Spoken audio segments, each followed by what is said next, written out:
વર્ષથી તંબુમાં રહેતા રામનો વિચાર કેમ ના આવ્યો કોઈને?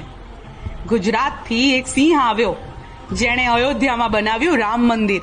આ કોઈ રાજનીતિ નથી. 500 વર્ષ સુધી રામ તંબુમાં હતા. કોઈનું દિલ ન દુખ્યું.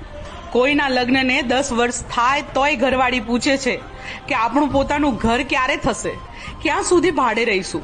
મારું રસોડું ક્યાં છે? તમારા નાના ભાઈનો રૂમ ક્યાં છે? સીતાજીએ પણ રામને કહેતા હશે, દેશ આપણો છે, અયોધ્યા આપણી છે, તો આપણું ઘર ક્યાં છે? ત્રેતા યુગમાં તો હનુમાન હતા જેમણે રાજ્યાભિષેક કરાવ્યો હતો. હવે કળિયુગમાં કોણ આવશે? ત્યારે રામજીએ કહ્યું હશે, ચિંતા ના કરીશ, ગુજરાતથી નરેન્દ્ર મોદી આવશે જે આપણો રાજ્યાભિષેક કરાવશે. આજે અયોધ્યા ઝૂમી રહ્યું છે. 2024માં ભગવાન રામનો ધામધૂમથી રાજ્યાભિષેક થશે. જય રામજી કી.